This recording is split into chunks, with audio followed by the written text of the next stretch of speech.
Halo anak-anak, sampai ketemu dengan saya Pendeta Purwanto di channel saya Pak Cim 71 Channel ya. Saya akan menyampaikan materi tentang pendidikan agama Kristen dan budi pekerti kelas 6 SD.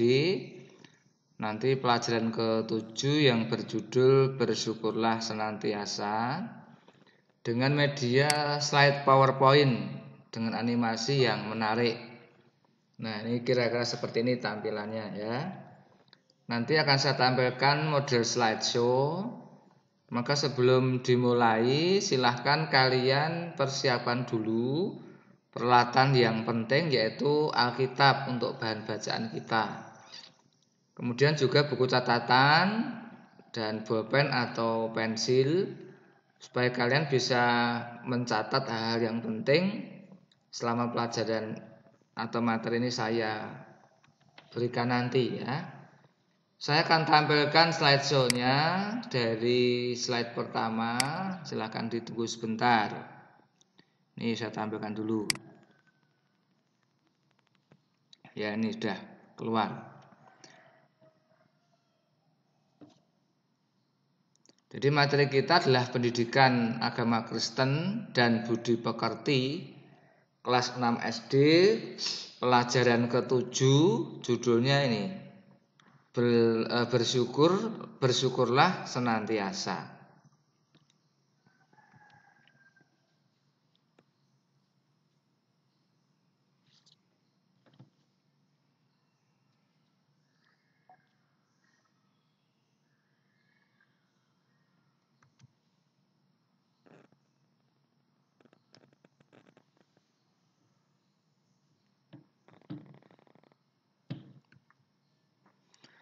Bahan bacaannya akan kita ambil dari Keluaran 15 ayat 1 sampai 21.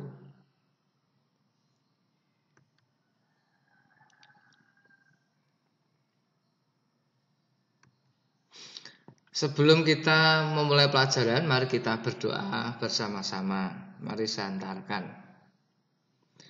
Ya Tuhan, Allah Bapa kami yang ada di surga, kami bersyukur kepadamu ya Tuhan atas segala kebaikan-Mu dalam hidup kami. Berkatilah kami ya Tuhan agar kami memahami kehendak firman-Mu pada pelajaran hari ini. Sehingga kami senantiasa menjadi anak-anak Tuhan yang selalu bisa bersyukur baik dalam keadaan suka maupun duka. Di dalam nama Tuhan Yesus Kristus kami berdoa. Amin. Sebelum lebih lanjut menyaksikan video saya, jangan lupa untuk menekan tombol like, juga tombol subscribe, menekan lonceng atau belnya, kemudian share atau bagikan video ini ke teman-teman kamu.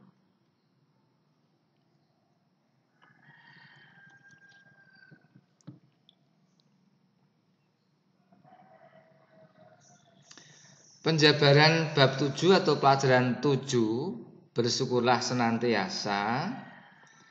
Ini akan kita jabarkan dengan beberapa tema. Yang pertama yaitu pengantar.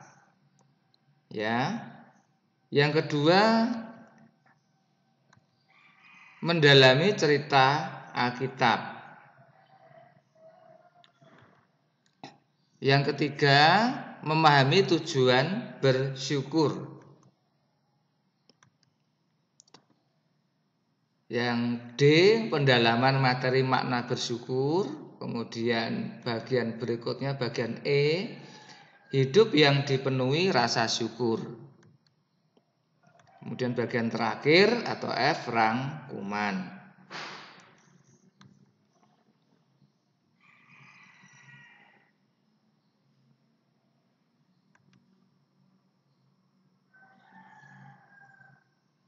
Sekarang pengantar. Ada sebuah cerita tentang anak yang selalu bersyukur. Suatu ketika seorang ayah yang sangat kaya mengajak anaknya mengunjungi sebuah kampung. Tujuannya untuk memperlihatkan kepada anaknya betapa banyaknya orang miskin. Anaknya perlu diperkenalkan pada kemiskinan agar kelak ia tidak menjadi miskin. Lalu ia menginaplah mereka beberapa hari di sebuah daerah pertanian yang miskin. Pada perjalanan pulang, sang ayah bertanya kepada anaknya, "Bagaimana perjalanan kita kali ini, Nak?" "Wah, sangat luar biasa, Ayah. Kau lihat kan betapa manusia dapat sangat miskin," kata ayahnya. "Oh iya," kata anaknya. "Jadi pelajaran apa yang dapat kamu ambil?"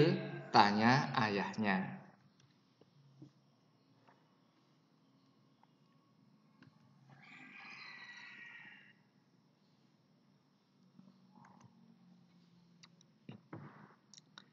Anaknya menjawab, "Saya melihat bahwa kita hanya punya satu anjing. Mereka mempunyai 4. Kita punya kolam renang yang luasnya sampai ke tengah taman, dan mereka memiliki telaga yang tidak ada batasnya. Kita mengimpor lentera-lentera untuk taman kita, dan mereka memiliki bintang-bintang yang jumlahnya tak terhingga pada malam hari. Kita memiliki sebidang tanah untuk tempat tinggal, dan mereka memiliki ladang yang melampaui pandangan kita. Kita mempunyai banyak pelayan untuk melayani kita, tetapi mereka melayani sesamanya. Kita membeli untuk makanan kita, mereka menumbuhkannya sendiri. Kita mempunyai tembok untuk melindungi kekayaan kita, dan mereka memiliki sahabat-sahabat untuk saling melindungi." Mendengar hal ini, sang ayah tak dapat berbicara. Kemudian anaknya menambahkan, "Terima kasih ayah, ayah telah menunjukkan kepada saya betapa miskinnya kita."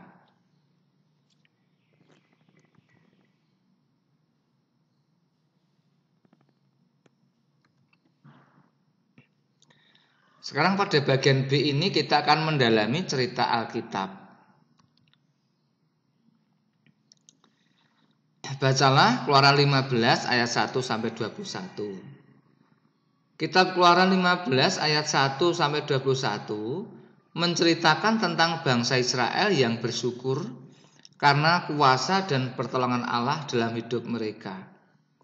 Gambar berikut menceritakan tentang Firaun yang sedang mengejar bangsa Israel dan kemudian ditelan oleh Laut Teberau. Ya, ini proses bagaimana ketika Musa disuruh oleh Tuhan Allah untuk memukul Laut Teberau, kemudian ada daratan kering, jalan kering, kemudian bangsa Israel segera turun dan menyeberangi Laut Teberau. Nah, sedangkan ini adalah tentara Firaun yang kemudian mengejar karena tahu ada jalan kering, mereka kemudian mengikuti. Tapi setelah itu Tuhan memerintahkan lewat Musa agar memukul kembali laut yang terbelah itu, maka mereka ditelan oleh Laut Teberau dan kemudian mati. Ya.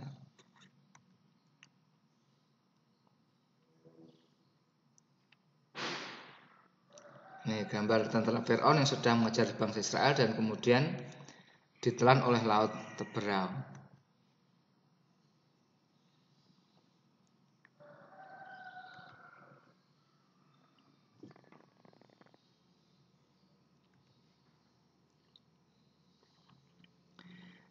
Setelah Raja Firaun membiarkan bangsa Israel keluar dari Mesir, Raja Firaun menyesal. Kemudian mengirim pasukan berkudanya mengejar orang Israel. Sesampai di pinggir Laut Teberau, orang Israel dalam keadaan terjepit di depan lautan, sementara di belakang tentara Firaun mengejar. Tetapi Allah Maha Penolong. Kemudian Allah memerintahkan Musa memukul air Laut Teberau dengan tongkatnya. Maka tersibaklah Laut Teberau dengan jalan kering di tengahnya. Maka bergegaslah bangsa Israel menyeberang.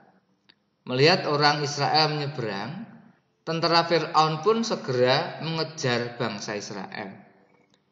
Begitu bangsa Israel sampai di daratan kering, Allah segera memerintahkan Musa memukul kembali air laut Teberau dengan tongkatnya.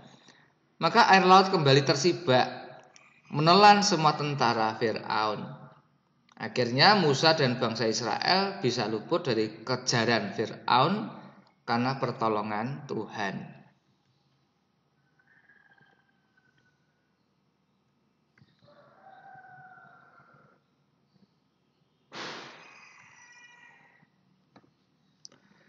Lalu apa yang Musa dan umat Israel lakukan? Mereka bersyukur kepada Allah. Mereka sadar bahwa tanpa penyertaan dan pertolongan Allah, mustahil mereka dapat melewati berbagai rintangan atau hambatan. Semua bisa terjadi karena Allah menolong umatnya mengatasi bahaya. Musa mengajak orang Israel untuk bersyukur atas pertolongan yang mereka terima dari Tuhan. Saudara perempuan Musa yang bernama Miriam mengajak umat menari bersama, memuji dan bersyukur pada Allah yang telah melakukan perbuatan besar.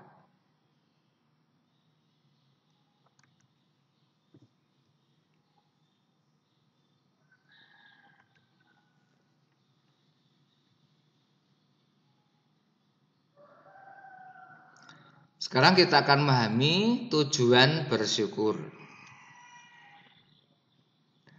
Jawablah pertanyaan berikut. 1. Mengapa kita perlu bersyukur atau berterima kasih kepada Tuhan? 2. Perasaan apa yang kamu rasakan ketika kamu mampu bersyukur atau berterima kasih kepada Tuhan dan sesama manusia? 3. Bagaimana caranya agar kamu dapat terus memiliki kemampuan bersyukur meskipun nanti keadaanmu kadang-kadang baik, kadang-kadang tidak.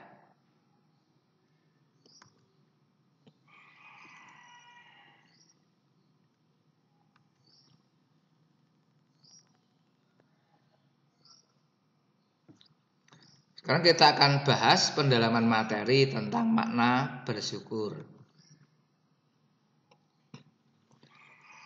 Bersyukur ketika mendapat pertolongan dari Tuhan sepantasnya kita lakukan. Bersyukur berarti berterima kasih. Setiap anak Tuhan harus selalu belajar berterima kasih kepada siapapun yang telah memberikan sesuatu, baik itu berupa benda ataupun bantuan. Bersyukur berarti juga menyatakan rasa terima kasih kepada orang lain melalui perkataan dan perbuatan. Kita pun harus senantiasa bersyukur dalam segala waktu dan situasi, baik ataupun tidak baik keadaannya. Tentu saja ini bukanlah sesuatu yang mudah dilakukan, sebab bersyukur ketika sedang senang atau bahagia, sukses atau berhasil tentu mudah. Bersyukur ketika kita sembuh dari sakit atau bersyukur ketika kita naik kelas pasti mudah dilakukan. Tetapi bersyukur ketika sedang susah atau sedih atau gagal tidaklah mudah. Bersyukur yang dikehendaki Tuhan bukanlah hanya ketika saat kita berbahagia, tetapi juga ketika kita sedang sedih atau susah.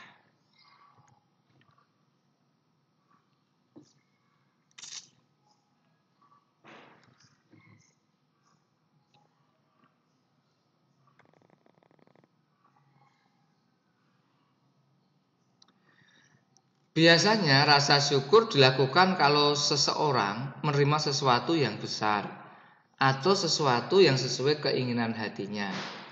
Namun kita jarang bersyukur atas hal-hal kecil atau tampak biasa bagi kita, atau yang sering kurang disadari. Seperti misalnya bisa bernapas, memiliki tubuh yang sehat, memiliki orang tua yang mengasihi, mendapat ilmu dari bapak ibu guru, memiliki keluarga, teman-teman yang ada di sekeliling kita, pendeta atau pelayan Tuhan lainnya di gereja dan lain-lain. Kita dapat bersyukur setiap hari atas hal kecil yang kita terima dari Tuhan. Bersyukur adalah hal yang harus kita biasakan, bukan kita bahkan kita usahakan tumbuh sebagai sebuah kebiasaan.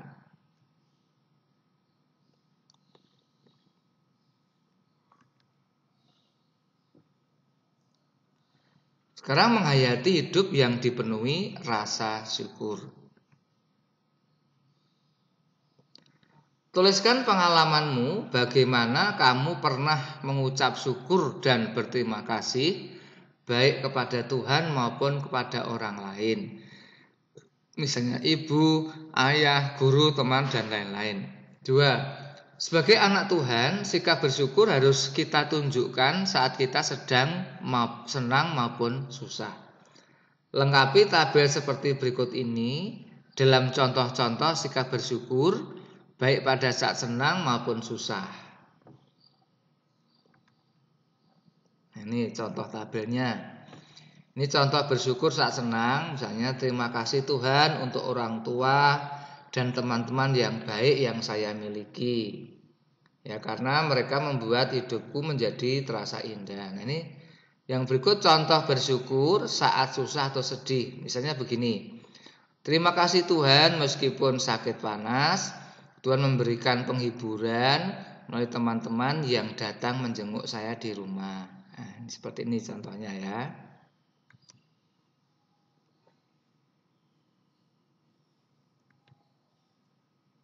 Sekarang rangkuman. Bersyukur kepada Tuhan adalah wujud rasa terima kasih kita atas penyertaan dan berkat Tuhan yang selalu ada dalam kehidupan kita. Mulai dari hal-hal kecil hingga hal besar, mulai dari hal-hal biasa hingga hal-hal yang luar biasa. Tuhan selalu baik kepada kita dalam segala keadaan yang kita alami. Karena itulah kita pantas dan layak untuk selalu bersyukur kepada Tuhan.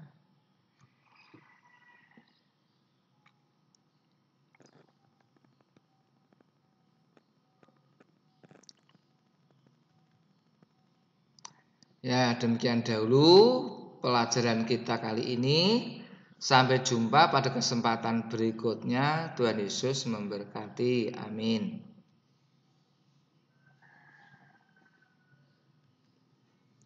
Untuk mengakhiri pelajaran, mari kita berdoa. Kita ucapkan doa Bapa kami bersama-sama. Bapa kami yang di surga, dikuduskanlah namamu, datanglah kerajaanmu, jadilah kehendak-Mu di bumi seperti di surga. Berikanlah kami pada hari ini makanan kami yang secukupnya, dan ampunilah kami akan kesalahan kami, seperti kami juga mengampuni orang yang bersalah kepada kami. Dan janganlah membawa kami ke dalam pencobaan, tetapi lepaskanlah kami daripada yang jahat. Karena Engkaulah yang mempunyai kerajaan dan kuasa dan kemuliaan sampai selama-lamanya. Amin.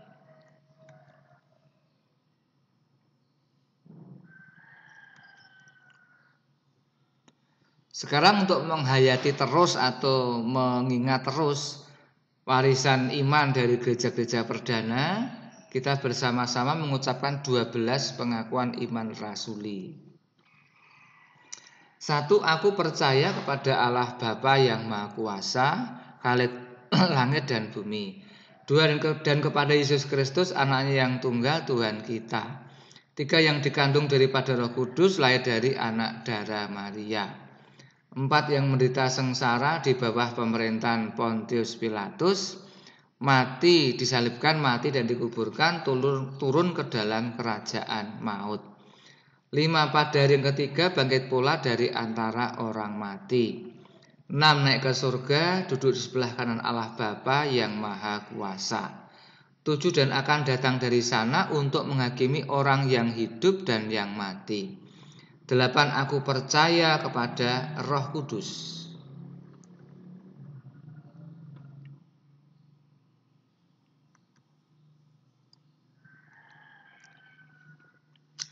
9. Gereja yang kudus dan am, persekutuan orang kudus. 10. Pengampunan dosa. 11 kebangkitan daging, 12 dan hidup yang kekal. Oke, sekali lagi setelah menyaksikan video saya ini, jangan lupa untuk menekan tombol like, tombol subscribe, kemudian menekan loncengnya atau belnya, kemudian share atau bagikan video ini kepada teman-temanmu. Ya, terima kasih telah menonton video saya. Demikian dahulu pelajaran kita kali ini. Ya, dengan media slide PowerPoint. Sampai ketemu lagi dengan saya di pelajaran berikut. Ya, sampai